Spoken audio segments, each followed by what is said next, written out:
Salutare și bine ați venit la noua Skoda Octavia, mașina cu cel mai mare fund din clasa ei. Și da, ne-am trezit și noi după mai bine de un an de la lansare să-i facem un test. Ai făcut cărțile? Da, le-am făcut. Hai să începem. Hai.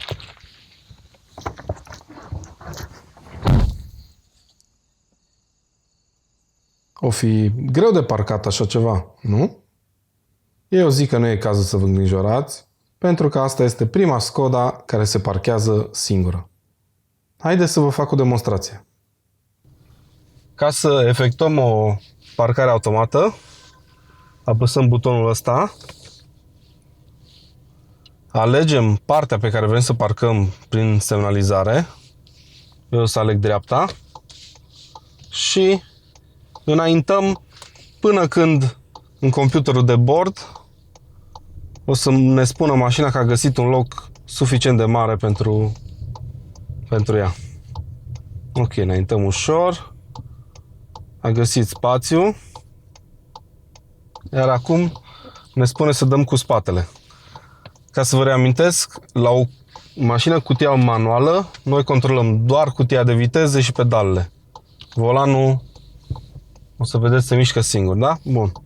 Dăm cu spatele și suntem tot timpul atenți la senzorii de parcare și la computerul de bord care ne spune când să înaintăm și când să dăm cu spatele.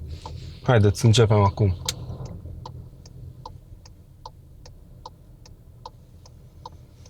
După cum vedeți, spațiul e destul de strâmt, așa că o să iau încet și o să fiu foarte atent la senzor și la computerul de bord.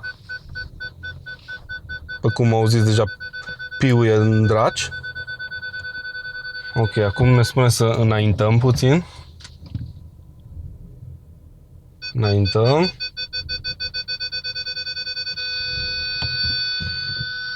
Acum ne spune să dăm cu spatele, dăm cu spatele. Și cred că asta e ultima manevră. Nu, ne mai cere să mai înaintăm o dată. Și gata. Simplu, nu?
Bun.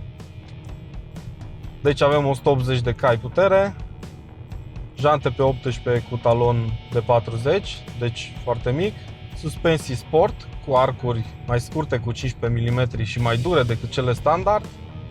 Așa că haideți să vedem cum se comportă combinația asta pe șosea. Că dacă aveți chef de o plimbare liniștită, vreți să admirați peisajul, nu vă grăbiți niciunde, mașina rămâne extrem de confortabilă, absorbe gropile din asfalt foarte bine și, după cum probabil auziți acum, sau mai bine zis, nu auziți acum, este foarte silențioasă. De ce să vă mint, uneori pentru mine este enervant de silențioasă. Spre exemplu, acum avem 3000 de ture și cred că mai tare se aude aerul condiționat.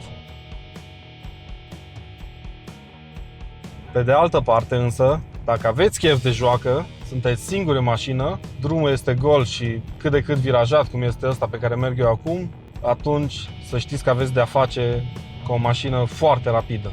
Mulți cărora le-am spus chestia asta mi-au zis cum de îndrăznesc să numesc o Skoda Octavia ca fiind rapidă. Păi, ca să vă dați seama de ce îi spun că este nu rapidă, foarte rapidă, țin să vă spun că mașina asta ajunge de la 0 la 100 de km pe oră în doar 7,3 secunde.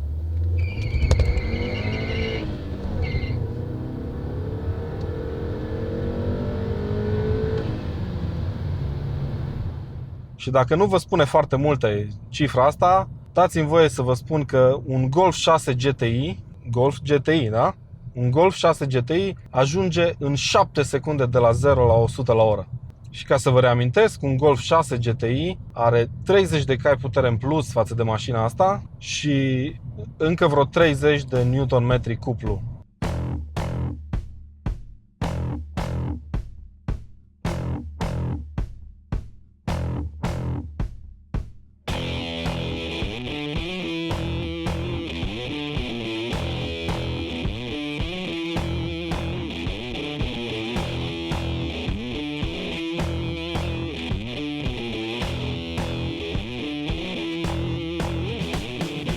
Cum s-a ajuns ca o Octavia normală să aibă cifrele astea? Ei bine, în mare parte aceste cifre se datorează noii platforme modulare MQB. Ce face platforma asta? Păi n-aș vrea să vă plictisesc foarte tare, vă spun doar că cu ajutorul acestei platforme, Octavia 3 a scăzut în greutate cu 80 de kg. Iar pe lângă asta, nelegat de platforma MQB evident, motorul a mai primit 20 de cai în plus față de vechea versiune, ajungând acum la 180 de cai putere și 250 de Nm cuplu. Iar dacă trăiți în Germania sau vă simțiți curajoși, puteți ajunge la o viteză maximă de 235 de km pe oră. Acum că ne-am lămurit că noua Octavia 1.8 TSI este o mașină foarte rapidă, haideți să vedem cum se comportă la un condus mai sportiv.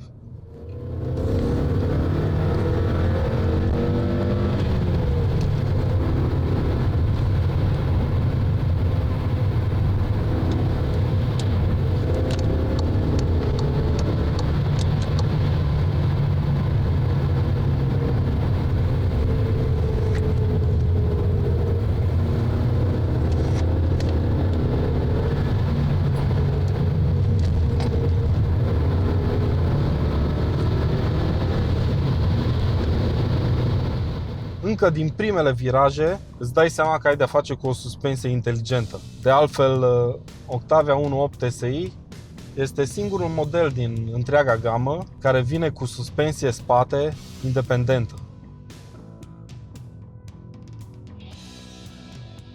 Rulul este drastic redus, iar mașina stă lipită de asfalt. Și dacă știi să dozezi inteligent accelerația, scapi și de subvirarea tipică mașinilor cu tracțiune în față. Evident că ar fi fost foarte interesant de testat o astfel de mașină cu un diferențial chiar și electronic, dacă nu cel mecanic.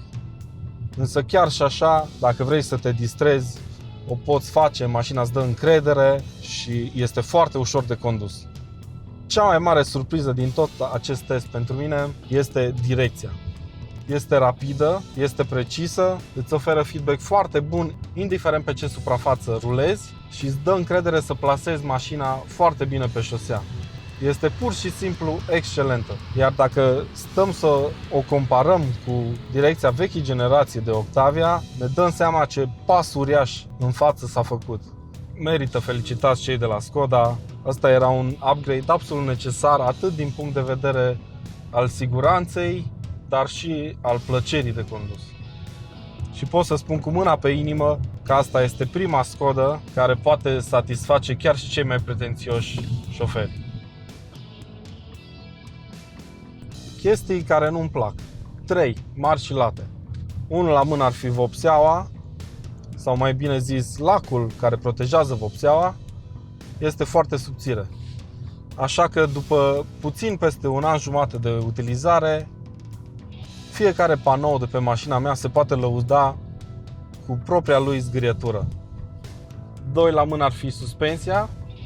Da, știu, mai devreme am lăudat-o, însă dacă vă nimeriți prin oraș între 40 și 50 la oră și cel mai probabil așa mergeți în oraș, la crăpăturile acelea din asfalt, suspensia cloncăne de parcă sunt amortizoarele praf. Și 3, plasticele din interior. Nu sunt multe, dar unele sunt de proastă calitate. Cum ar fi ăsta, ăsta și ăsta. În rest, la interior, calitatea a crescut foarte mult față de generația anterioară. Concluzia mea vis-a-vis de noua Octavia 1.8 TSI?